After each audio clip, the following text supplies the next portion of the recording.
This is my Sanseveria, Masoniana, whale fin, or snake plant. Look at that. I don't know, I think it's a new growth. Oh my goodness, it's skinny. But look how beautiful that is. So the original plant is this one here. Oh, look. See, look how wide and big. And that one, look at my hand. This plant, I bought this 3 years ago, and when I got this, it was for a birthday present, and this would have to be one of, if not the most expensive indoor plant I have. When I bought this, my husband said at the time that, I said it's a bit pricey, he said buy whatever you want. You only live once. You're going to be a long time dead, so you might as well enjoy it. 3 years later, there's 3 new growths. So 1, 2, 3. So I think one plant a year. Look at that.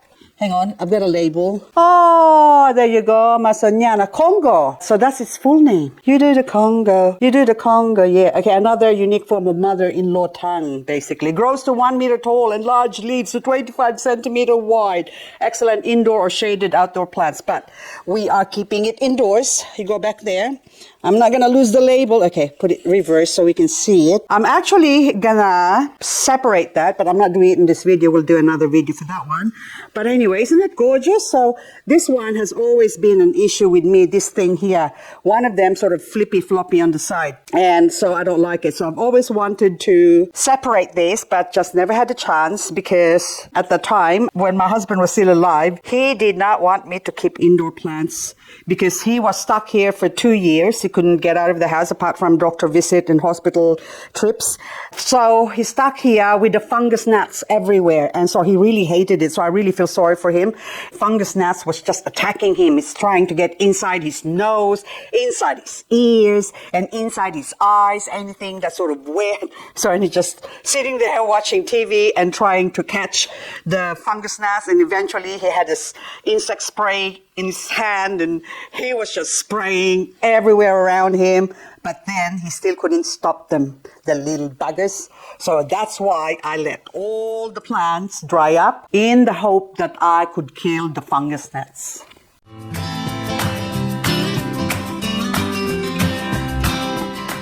And this is the reason why I let all my indoor plants die.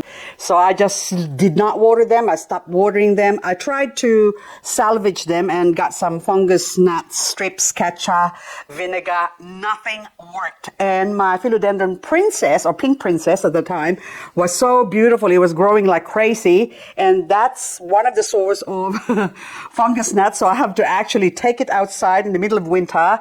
And, of course, eventually it died. But these ones are not dead. These ones, I have kept them in its original pot. Say, this is Ludisia discolor orchid. Okay, so when I bought this one, I think I've done a video as well, a plant haul, wherein I bought this one particularly, for $25. And so finally now it's grown so many heads. And I find that it is such an easy plant to grow because I did not even repot it. It stayed in this little tiny pot like this big. Well, I actually just repotted this one along with this other one as well. So this is a different color. So there's 2 varieties here, but they're both Jewel Orchid, and then this one is a green one. But when the sun hits it, it's just so gorgeous. So what I've been doing, I've just repotted this as I've mentioned earlier, and I've been turning around because the morning sun comes through this area of the window here. This one now, I've been turning them around. So first it was over there, and then now I'm slowly going around. So this way, this one here would grow out that way. And next to it, you can already see it. This one too, I've been spinning around. So that way, now it needs to spin around this way now. This is my, what's your name? Triangularis, I forgot now. Oh my goodness, my brain. Oh, hang on, wait a minute. Look, the leaves got stuck in the little fungus gnat trap. And look, I got one. Yes, that's 2 days and there's only one. So I don't know whether I should be happy or they're not catching it or that's all is there. But anyway, let's go back to my Oxalis Triangularis. There you go. I knew I'd... there's a label there, but never mind. We're not after the label anymore. We know what it's called. Oh, look. I'm sorry. I lost one of its flower. Now, I'll move you Madagascar palm over there. Now, this one, there's also a story. I just brought this in about 6 weeks ago. because this thing was dying outside. So it doesn't look very pretty because the sun or the light. Oops. Look how beautiful that is. Oh my goodness, so gorgeous. So anyway, let's go back here on the ugly side. Now, this thing here, all these leaves, the big ones that you see here, do I have a 4-leaf Oxalis? No, but anyway, that's why I called Triangularis, only 3. Now, inside is probably the old leaves, so you can see that tiny one. Hang on, that one there. Look how tiny that is. I'll put my hand here. There you go. So that is small. And then that is big. So what happened to this plant? I also put it outside because I know it's frost hardy, but the frost still got to it and it sort of died down. There was nothing. And then eventually when spring sprung, a few of the leaves started crawling out. So I think I got about 6 tiny leaves when I saw it. It even caught me by surprise. It's like, you're still alive. I'm going to have to bring you inside now. So now I brought it inside and this is like 4 weeks growth. And so now look how thick that is now. So now it's facing this way because that was facing the sun. Now I'm turning it over on the other side so that way this can get full. It will grow full and whatever and pretty. That's the word I'm looking for. Isn't she lovely? Look how gorgeous and fat and beautiful and pink. Look, is it soft? No, it's not. Nice. Really firm and chubby. This is Graptoveria Avant. So we're going to be doing some avant-garding today.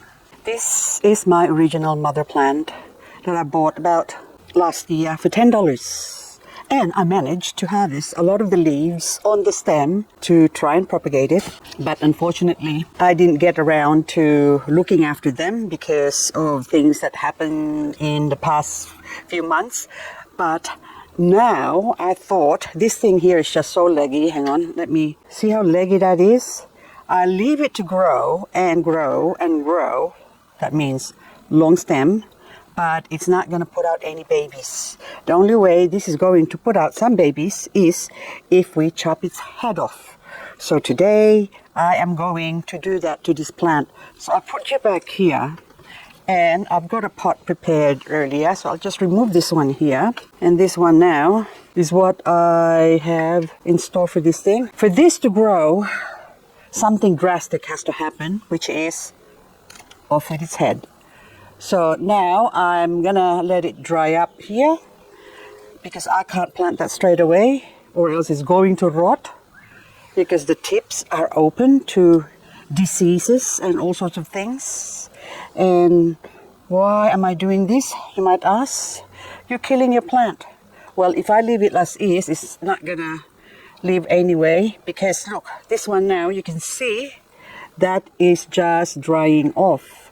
So all those 4 stems that I chopped off, this is the fate that awaits them if I leave them alone. And this one, just in case we still have a chance, I'm going to drop you there just because you never know. You're luck in a big city. So out of the leaves that I've propagated from it, this is one of the surviving babies. I had a few more, but they got knocked over by the neighbor's cat. But this one I was still able to save. Look at that, it's also going leggy, but this is grown in a protected area. That's why it's a little bit green. So what I'm going to do with this one is do the same. I'm going to chop that off. Oh, look. Is that a root or a baby? I don't know if that little tiny red thing there. I don't know if you can see that, but anyway. So this one now, I'm going to do the same. Do it upside down and stick it in that empty spot there. And when it dries up, or maybe in tomorrow if we don't get rain today, only needs a couple of hours really, and I can stick it in the soil. Next to my avant-garde, I've got an empty pot because I've got something ready for this vessel to accept. So a 1, a 2, 3. So this Tres Marias, they're not Marias, they're called Pachyphytum peach frosts. And these peach frosts are cuttings that I've taken about 6 weeks ago. And as you can see, I've just had it sitting under the shade there, and it's growing roots. So there's 1, 2, look at that. That's well and truly rooted. So these 3 Marias or peach frosts came from a mother plant, which I'm going to show you later on. So I'll just put that one there. Just put a hole just so they can get into soil, and that will just shoot up. Hang on. Move the label over here. And there you go. Now I just need to put some dressing on that one, but don't they look beautiful? So this is my mother plant of my Pachyphytum peach frost, as you can see, after being chopped off about 6 weeks ago. Look at that babies growing. It's like 1, 2, 3, 4, 5, 6, 7, 8, 9, 10, 11, 12, 13, 14. So from these 3 that I've taken off. And then the other one, it used to have another plant in there, but actually did not cut it off. It just rotted away. So I decided to chop off the rest, because when I bought this one originally, there was 5 of them. So even that one in the bottom here, which it just dies off. But that one still got a baby growing there, and also the opposite side. And hang on, do I have another one here? Look, that one's got roots. Okay. So maybe we can stick that in there and hopefully it will grow. This one now, without chopping the head off like the Avant got here, what's going to happen is this plant would suffer the same fate as this plant here, or this tip, or this stalk here, and that stalk there. They would just dry off. And then by chopping it off as well, that encouraged 2 of them to grow really fast. And so now these ones now as well have now grown a whole heap of little babies. But I think that one I might need to push that up a little bit, just so there's a baby there that I'm compromising the growth. But anyway, so there you go. Don't be afraid to chop it off. Chop it off. Dioscorea Elephantipes, or Elephantipes. Look at it. I am currently having issues with my elephant's foot because it is growing like crazy. So I'm going to pull back here so you can see, look, it's going up, up, up, up, and away. And that's okay if it's just doing that, but my issue is I need to remove this pot here, and I can't take it off because it's already wrapped itself around it. Look, so now I have to cut that one, cut it off so I can free that thing, and I have to think of something else to do with that one. Anyway, I'm just gonna get on with the job. Okay, hello, what have you done? You've wrapped yourself around and round. Oh my goodness. So I got one. Oopsie. Okay, that one's free. Now you've gone, oh my goodness. Okay, I'm just gonna cut that one off. And there. And I'm gonna slide you off. Yes, it's free. It's all right. It's only wires, so that's okay. And you, my friend, can just hook up here for now. Hang on. And that one, I remove you. Oh,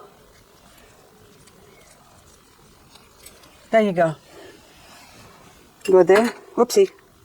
And I'll put that in my pocket so I don't lose it. And the vine, don't, please. It's wrapped itself around that thing again. Oh my goodness. Come on. Let go, please. I'm sorry, I'm gonna, there you, oh, it did not break. I was thinking it's gonna break off, but it did not. Oopsie. Oopsie, oops. Okay, now this one. Oh, thank God. Oh, thank goodness. I thought it's wrapped itself around there as well. Now, where are you? Oopsie, yes. Okay. So, I'm gonna have to remove this one now. So the issue I have with this one is that, hang on, this is now, if I try and unravel this is just gonna make a mess and tangle up. So I've got a brilliant idea. Just give me 1 sec. Ta-da! I got a plastic bag.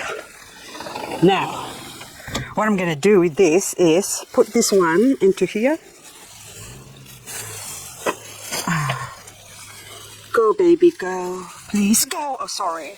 I'm just, oh my goodness. I'm scared for you. Okay. Are you? Yep. See how easy that is? Now I don't have to worry about it flapping around and breaking or anything like that. Okay, we put more in. Trying to be gentle with you, because I don't want to break you or lose a leaf. There you go. So now I can remove this, and I am going to repot this one. What you see there is called Monadenium yattanum. There's not much known about this plant. I had a look online. It doesn't really say anything apart from the fact that it's a caudiciform, which means the stem is basically like a stem or caudex. So it can store a lot of water in each stem. But this thing is quite skinny. And you've seen how long that is. Look at that. And it's already extending all the way up the top. So this plant, I think, belonged to the Euphorbiaceae family. And it is now proven a little bit frost hardy for my area, as long as I keep it here. So now I got no choice but to tie that up in that corner there. I do like a lot of weird stuff, but anyway, so this thing is just so long. It's been so long since I first tied you. I haven't tied it yet, but anyway, I'm gonna take this one off there, and saucer can go down in the bottom, and this one now can go here. And I got a little tie wire, so I don't want to cut too much, but I don't want to choke it as well. Hang on. Oh. I just do maybe 3. Oops. These are maintenance things, so I don't know if any of you actually grows this plant, but to me, anything that's weird and fascinating, it fascinates me. So, okay, that's good enough. And we'll do the one up the top, not too tight, because I just want it to be guided, not choked. See, that's why I can't get to here as well. We just got lots of, look, my Calicia rosato. I intentionally let it die because I am sick of looking after it. My pink lady, I think that's what it's called. So this lady got tired of looking after the pink lady. So last winter, of course, it died from the frost, because actually I forgot to bring it inside. Plus, I didn't have anywhere to put it inside. Oops, hang on, see? Ouch. So now I got a spike. Okay, I have to get a... Gone. Okay, now this one here, I'm gonna show you another caudex looking plant. Oh, look, it's so beautiful. So this one is the same thing. It just grows and grows, and look, the caudex, isn't that beautiful? So this one as well, it likes a bit of water. So this one now, I've been watering it because that whole thing actually, it just sort of shrunk. And so I soaked it, and now those new ones came alive, but then now I can feel that this needs more water again. So contrary to popular belief, a lot of the caudex forming plant actually needs a lot of water. So that's why it's the same thing. It's just that they're greedy. They want to store the water in their trunk here, their caudex, because they are paranoid. And just in case we don't get watered for a long time, I got plenty of reserves. So that's how they think. This one now, actually, I want to bring this inside because during winter I can't water it. I let it dry up during winter, but when spring comes, that's when I give them lots and lots of watering. So the other day I brought this inside, and now today I brought it out again here just so it can sun up and so it doesn't look ugly. So anyway, on the next video I'm going to be doing some cleaning and readjusting this succulent arrangement here. Look, because all the rocks now are hidden there. So anyway guys, that's all I've got for you. Thank you so much for watching. I will see you on the next video. Wait, there's more. Now, this is now just update here. Look at the pink granite Sedeveria pink granite. I love them. They're only cheap, actually, and being snubbed. And a lot of plants that are being snubbed are because they grow so fast. Which reminds me, something that grows fast, I need to harvest. This is the last of my Sedum Spurium. Oh, I think there are Spurium, but look so pretty. So I really want to propagate some. So that way I don't, I mean, they're only cheap, but I would rather grow them than buy another one. Because why should we buy some when we can grow some? So anyway, guys, that's all I've got for this video. And I've got some birds hanging around here. And I think, why don't the birds just eat the mealybug, isn't it? Anyway, okay, this one now, I need to look at that. They're so pretty. It's gorgeous. Gorgeous. I used to have a big pot of them somewhere, but then, of course, neglect. I've had a few. Yes, plenty actually. I've done plenty of neglecting. So anyway, I chop them off, and then see those little ones growing there? They will pop back out again. So have no fear. We are going to have lots of sedum here. Okay, bye-bye. See you on the next video. Lola. Hello. Oh, look how beautiful the flowers. Oh, my goodness. Oh, behind me, I'm looking at the other one there and this one. Oh, my goodness. Gorgeous Lola. La, la, la, la, Lola. They're quite big, the flowers of Lola. Oh, yes, I forgot to tell you. I am a Lola again. Yay. My daughter just gave birth to my first biological granddaughter. Yay. Yay, I'm happy, happy, happy, happy.